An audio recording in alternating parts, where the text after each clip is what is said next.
A man stands in court after losing part of his leg in a horrific work accident. On the surface, his story sounds tragic. Injuries, mental health struggles, and a family depending on him. But as the courtroom audio unfolds, it becomes clear that this case is not about sympathy. It's about a long criminal history, repeated violations, and a judge who must decide whether mercy is still an option. Good morning, sir. You're Brandon Bell.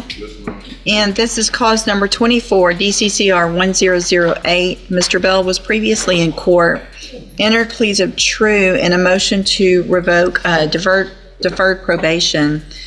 Pled true to counts 2, 3, 4, 6, 7, 9, and 10. And there was not an agreement on probation for aggravated assault with a deadly weapon.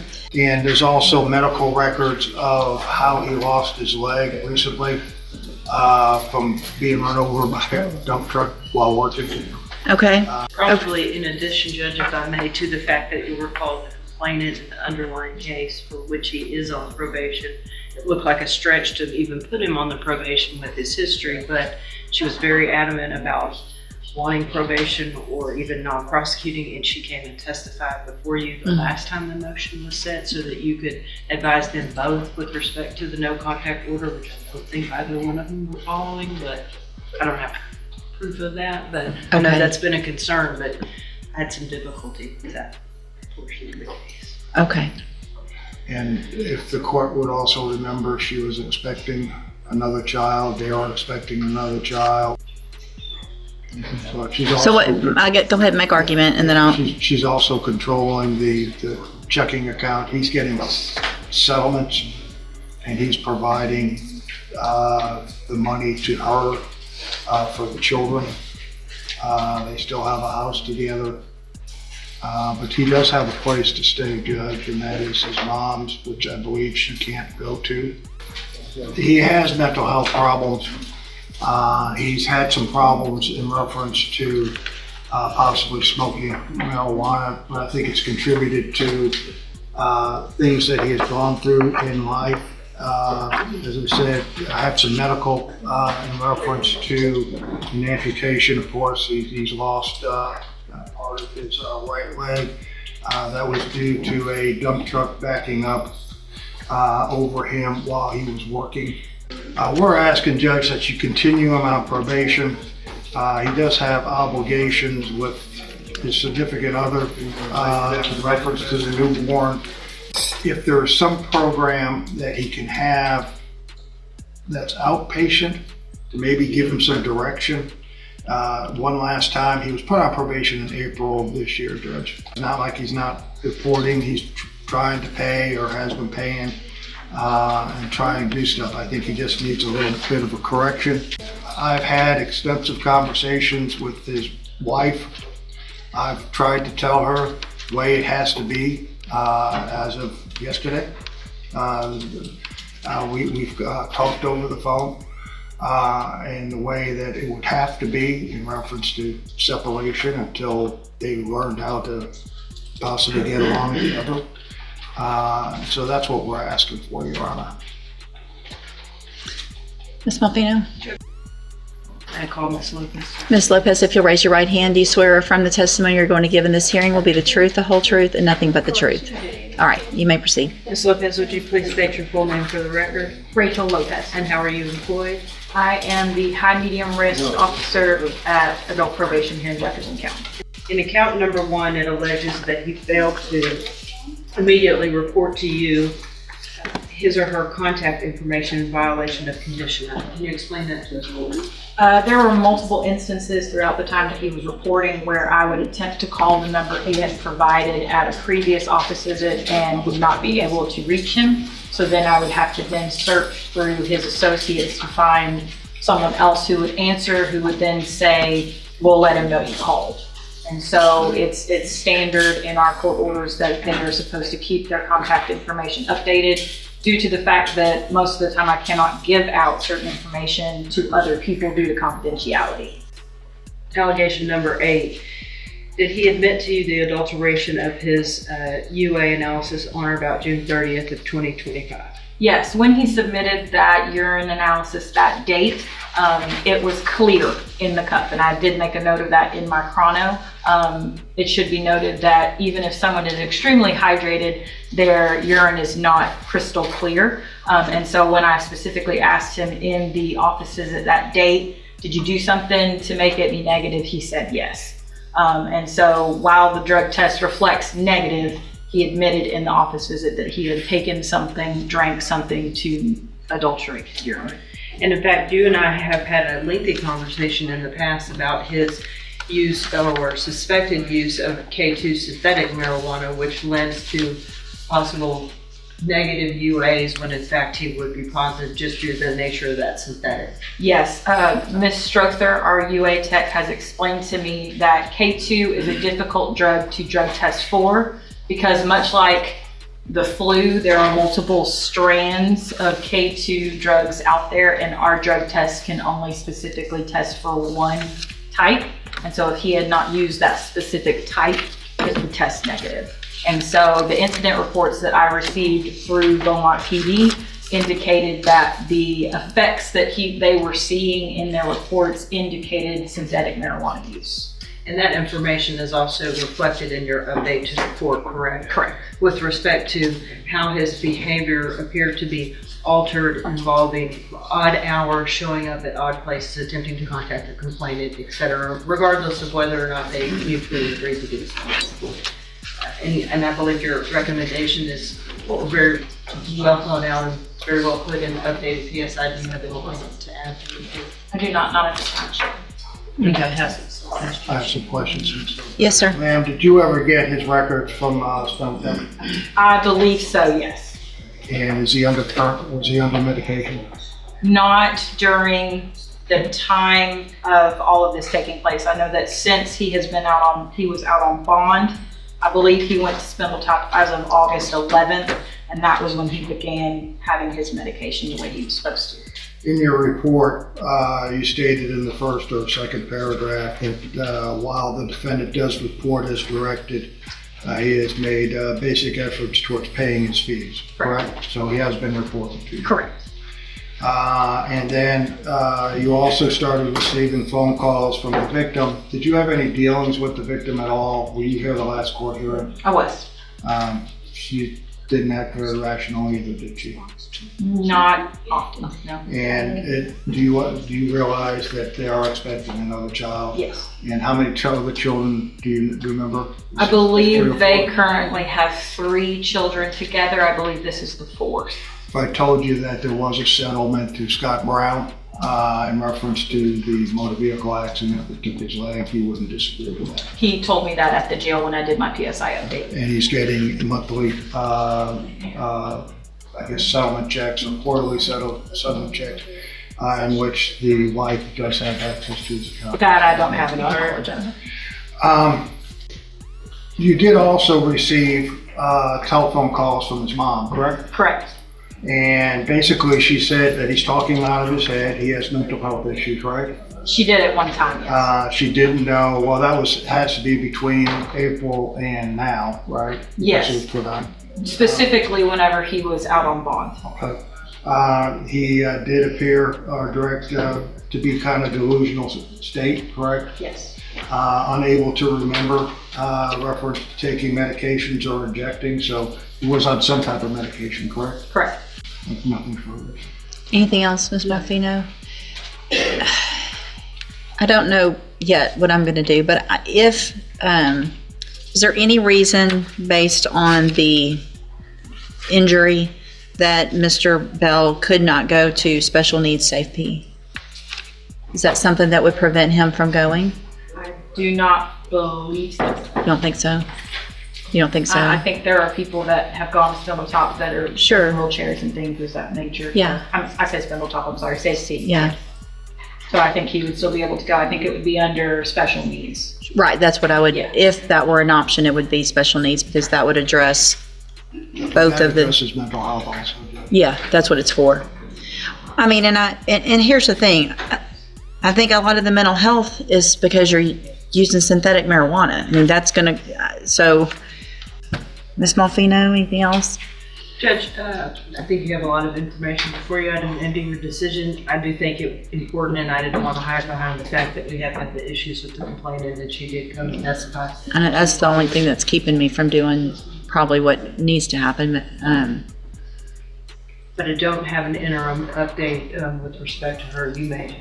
Have you heard anything? I have not heard anything since all of this happened. The reality is she's called me multiple times and complained and said that Brandon's here and she wants him gone. But Miss Lopez, please don't send him to jail. She is very back and forth about it. My largest concern, Your Honor, is that the offense that the defendant is on probation for is extreme. And my biggest issue, in truth, is the fact that Mr. Bell does not take any responsibility for any of it at all. I don't disagree. Can I just have one question, Jason? Did his accident happen after When did your accident happen? November 4th. of last year?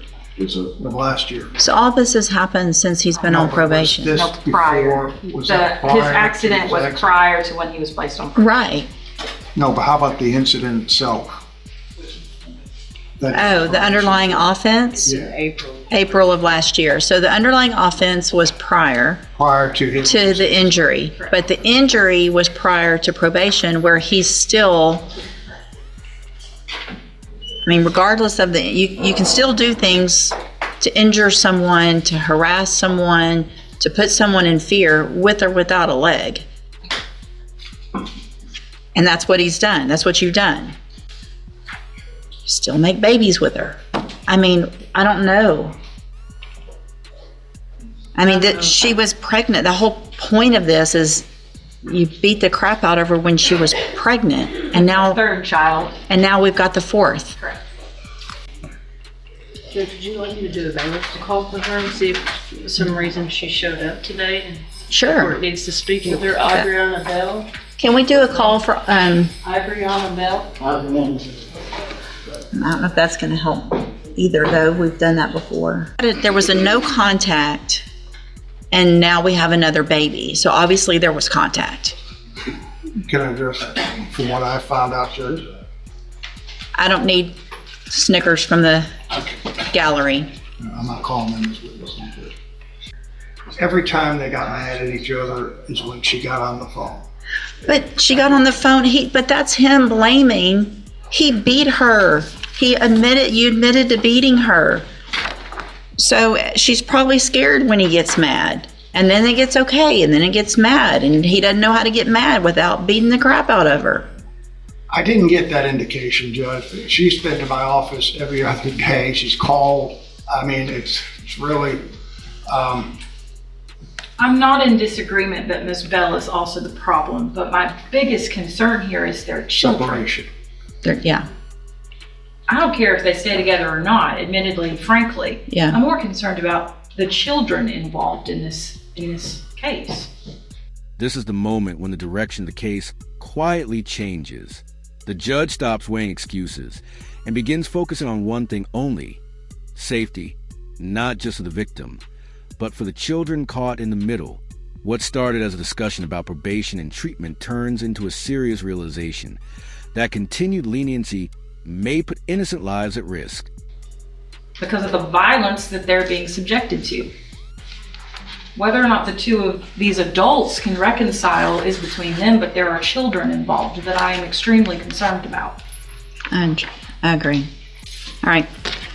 Here's what I'm going to do. Mr. Bell, I don't feel like I have any other choice at this point but to protect your children and to protect your, I don't know if y'all are married, girlfriend, wife, mother of your children from you.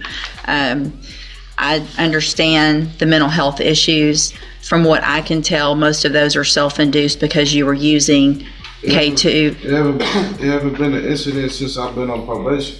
That's not true. I haven't had no abuse case since I've been on probation. Okay, so you haven't abused her, but you weren't even supposed to be around her. I gave you don't talk over me, because y'all I told you when I put you on probation that she cannot give you permission to violate my order.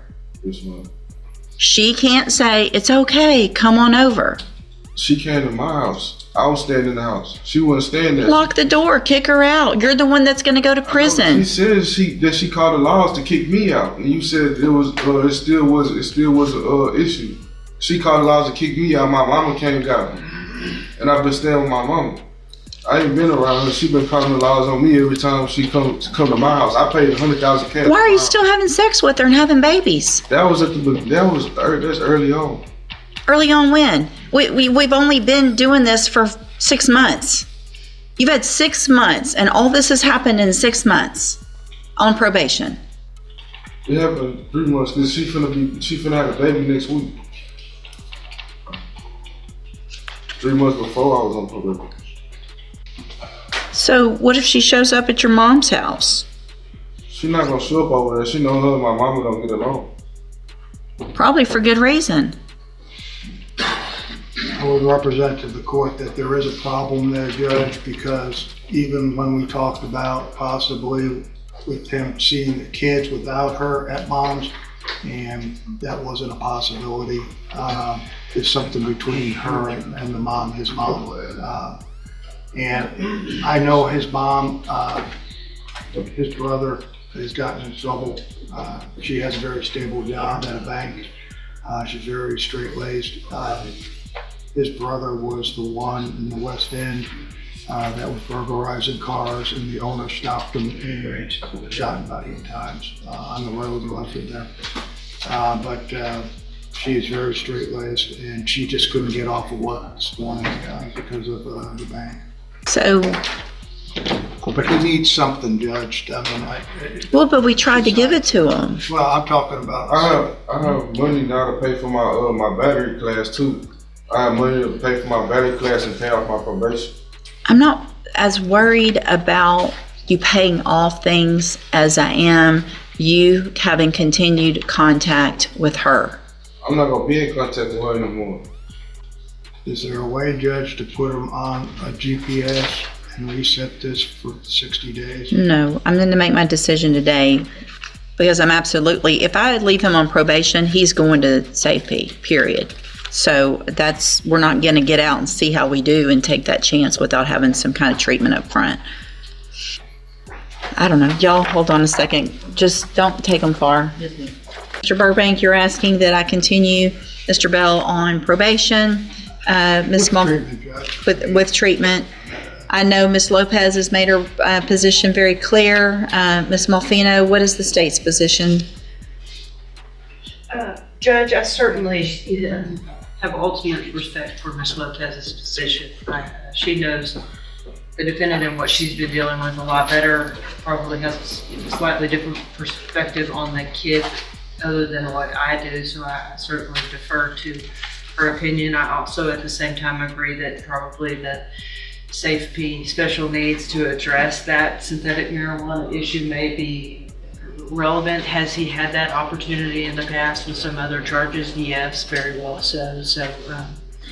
So what? Revocation may be appropriate, Judge, based on the underlying offense itself. If it is not, of course, we would be of the opinion that if he goes to that and violates zero tolerance in any way, shape, or form, he has for that. Okay, I'm just reminding myself also, so what I did not do previously was go through and take a look at that old pre-sentence report, which has the criminal history, which includes Several sentences in prison. already been to prison, given an opportunity on probation in 2020, which is not long ago, 5 years ago, revoked and sent to prison for 2 theft cases. One was a TDC case, given 3 years, and so pretty much gets off parole barely and commits this offense, gets the opportunity at probation, and we're where we are now. And he does have an extensive juvenile history, you will see, and misdemeanor as well. And again, Yes. I want to let the court know that an underlying probation offer was made with the issues with Miss Adriana Bell that the court is obviously aware of by this point.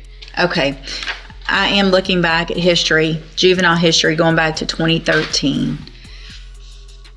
Assaults, violation of court orders that look like it should have ended up in Texas Youth Commission. For some reason, they kept putting you on probation all the way until 2018, when you apparently become an adult.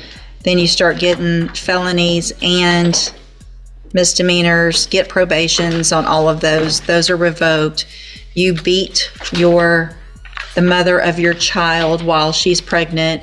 You get a 5-year deferred probation, and you don't take advantage of that probation. I feel like at this time, what Ms. Lopez said is absolutely correct. You are a danger to your children. You're a danger to the menace to our county, and have been since 2013. Just one thing. Do you know when his mental health was discovered? I wasn't. Probably when he started using synthetic marijuana. So at this time, I'm going to find that you entered your plea of true. So you were previously in court, entered pleas of true to counts 2, 3, 4, 6, 7, 9, and 10. And then today, I am going to make a finding of true to counts 1 and 8 based on the testimony of Ms. Lopez. I'm going to find sufficient evidence to find you guilty, and at this time, find you guilty of aggravated assault with a deadly weapon. I'm going to sentence you to a term of 12 years in the institutional division of the Texas Department of Corrections. There will be an affirmative finding of a deadly weapon. You will receive credit on that sentence for any time that you've been in custody that the law gives you the right to receive. And I'm going to hand you, and y'all need to sign this trial court certification that shows this was not an agreement. There are some rights to appeal. You can talk to Mr. Burbank about that. I'm also going to hand you a written admonishment regarding your ineligibility to possess a firearm or ammunition. Because of the judgment entered against you, you're ineligible under Texas law to possess a firearm or ammunition. Possession of a firearm or ammunition could lead to charges against you. Firearm is a legal term, and you should read the written admonishment I provide you. You should read the written admonishment I provide you to see what devices qualify as a firearm. If you have questions about the laws that make you ineligible to possess a firearm or ammunition, or about how long that lasts, you can talk with Mr. Burbank. You need to sign that, and then I'll get you a copy of it, and then you can go back with the bailiff. You think that's fair? I do think that's fair. And hang on to Mr. Bell. I can go up to 20 years today. In the end, the court looks beyond the injury and the emotional arguments and returns to the record. Years of probation, revoked chances, violence, and ignored court orders finally outweigh every plea for mercy. The sentence is handed down, 12 years in prison. The lesson is clear. In court, sympathy may open the door, but history is what decides the outcome.